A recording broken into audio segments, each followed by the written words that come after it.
Hi, welcome back to my channel and my review for Don't Look Now. So this was a British horror film from 1973, directed by Nicholas Roeg, and of course starring Donald Sutherland in the lead role. So sadly, hearing the news recently that we lost Donald Sutherland, it finally spurred me on to really want to get round to seeing this movie.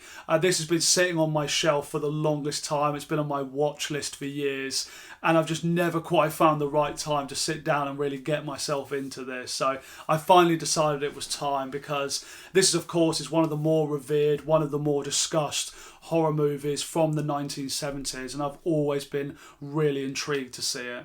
So the story here is following this couple that go through a horrific tragedy in which they lose their young daughter to an accidental drowning, and in order to kind of overcome the trauma of that, they end up moving out to Venice to start a new life over, immerse themselves in new jobs and try and work through their relationship given everything that they've already been through. And whilst they're there, the woman in the couple ends up meeting these two women living there, one of whom claims to be a psychic that can actually contact her daughter from the dead and pass messages back to her. And this film is really exploring how this revelation is going to affect the relationship of this couple. I found this one really interesting to watch. It wasn't exactly what I was expecting. It's not at all a conventional type horror movie, I wouldn't say. If you compare it to other very popular horror movies of this sort from the 1970s, like The Omen and The Exorcist, it really is quite different in the way it's done to those sorts of movies. So it was quite interesting and unique to go through this for the first time. And I think there are a lot of things about it that really work. Like, there is just this constant sense of complete dread throughout the movie. Like, it's a very slow burn story where not an awful lot is happening, but you just have a constant sense that something is very off. And I really like the way they do that. Like, it's kind of filmed in a slightly jarring and strange way, but it actually does add to this effect of making it feel just a more unsettling, even though nothing particularly horrific for the most of the running time is actually happening on screen. So it was definitely an interesting movie, and not like many horror movies especially that I've ever seen before. I liked as well how the movie deals with the kind of theme of grief, you know, how a relationship and a couple can kind of get over such a horrible situation, something so unimaginable like losing a young child, and how that could easily destroy a lot of relationships. And there's something quite heartwarming about the fact that this couple have really made an effort to still keep things alive between the two of them, just recognise that it's a horrible tragedy, it's nobody's fault, and that they should work through things together. So I really like that element about this film. And the fact that a wedge is really driven through that by all of the events that take place with these psychics is just makes it such a sad and tragic story ultimately.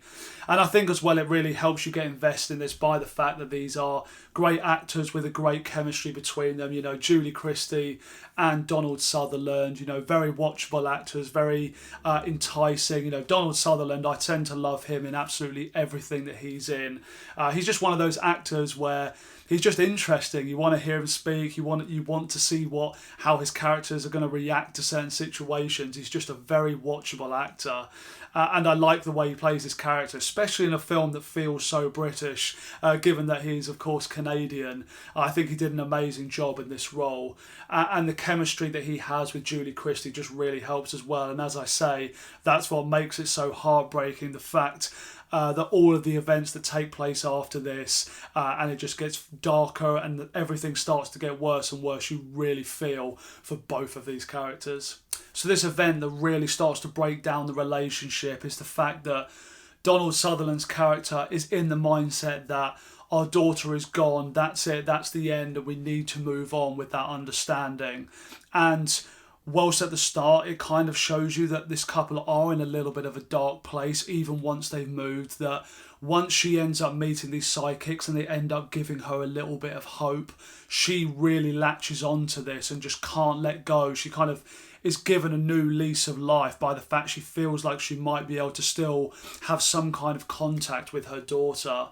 And the fact that he just doesn't believe this at all, and he's pained by the fact that she can't just let go and move on as well, is what starts to really be the downfall and the breakdown of this relationship. And I think it's quite an interesting theme it deals with here, because I do think in life, especially, you can see this all over in terms of certain types of groups, cult-like groups and stuff like that.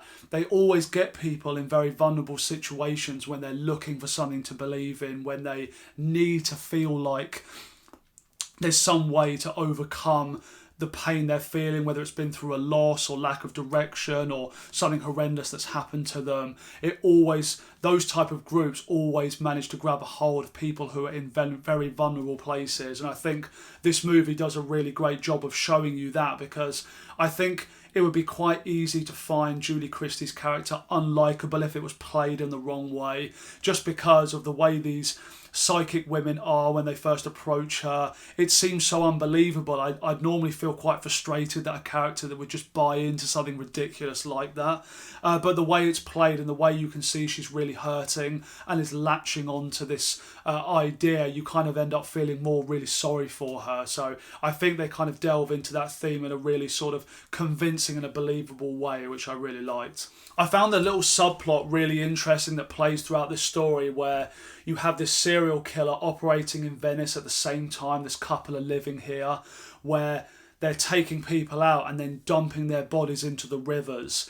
And whilst obviously Donald Sutherland's character is doing all this restoration work for the churches, he ends up seeing in public where the medical services are turning up and are dragging a lot of these bodies out of the water, and him kind of seeing these things end up triggering all these memories he has of his daughter, of pulling her out of the lake. So even though he's doing everything he can in order to kind of overcome this event, just this whole really gnarly story that's playing out in the background is something that just really won't let him go, to the point where he starts to believe that he's hallucinating and just kind of going crazy. The last thing I really did love about this, whilst I do have some elements about that I'm going to get into that I'm mixed on, I thought the ending was incredibly chilling, even by today's standards. I really did not expect what was coming. And yeah, just seeing those kind of final moments play out, maybe the last 5-10 minutes or so, it will send a shiver up your spine if you've never seen it before, if you don't know how this story concludes. And I really liked the way they did that. And there were points leading up to that where I wouldn't say I was feeling frustrated, but because of how slow burn it is and because of the way it's filmed, I was starting to feel like, oh, where is this thing really going to? When it kind of concludes with that final really shocking scene, I thought it made me in hindsight look back and made me realise how much I really enjoyed the whole experience leading up to that. So I do think, as far as scary scenes go, even by today's standards, those final few moments really do work well. Now, something that's interesting to talk about, and one of the things that I didn't particularly like about the film, is I do think it's often editing in a kind of jarring way. And it's quite interesting because at the end of the story, when you get the final twist reveal of what's really been going on and how these events are played out and why you've seen certain things, I feel like all of it makes more sense. Because there's a lot of scenes throughout the movie where it's kind of jump cutting between different areas, different places.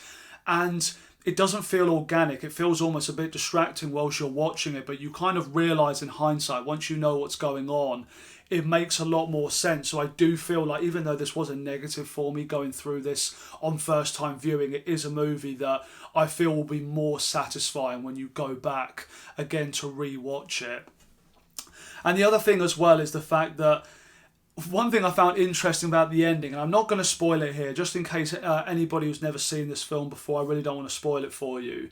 But I did have this feeling that I thought the events of the beginning, of course, where the daughter ends up drowning, that this is in some way going to tie into the ending of where things are going.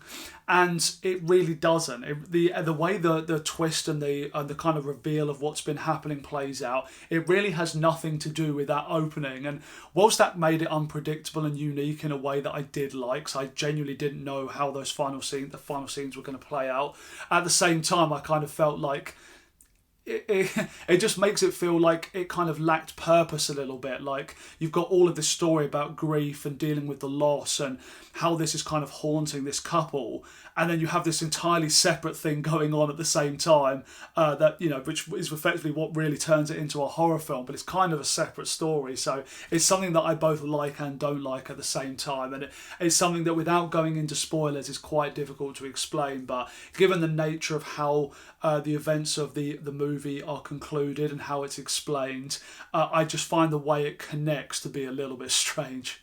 And what I was saying with the editing feeling jarring at times, the fact that it's also a slow burn movie, it does make that running time feel a little bit longer than the 1 hour 45 that it is. I did start to feel the length of it a little bit. Like, I really do like slow burn, long movies, especially in horror. Like, just recently I rewatched the director's cut of Midsummer, like a 3 hour really slow burn horror movie, and I'm absolutely fine with that. I've got no problem as long as I feel like the movie is justifying that runtime. And I think when you have the strange editing choices here, with the fact the plot is a little bit confusing at times, and then you've got some of those other issues like the fact the sound is a little bit dodgy at times. Like, I think this could do with a better restoration because some of the dialogue is quite difficult to hear. The sound mixing in general is just a bit off in this film in general, I think. So all of that put together, it does make for quite a taxing experience. It's not an easy watch, and it's probably one of the reasons I knew I'd been putting this off for a little while. But overall, I don't want this at all to put you off the film. It's one that's definitely stuck with me since I watched it, and I am genuinely intrigued to re-watch this again. It's a movie I will definitely go back to, and it's one that I have still been thinking about since I saw it last week. So I was kind of toying between a 3.5 and a 4 out of 5, but I think ultimately I am going to go with a 4 because I think it's a really interesting and unique movie, especially for its time. And if you are a horror fan, I would highly recommend you go and seek this out and give this one a watch because it's definitely worth the time. It's a really interesting movie.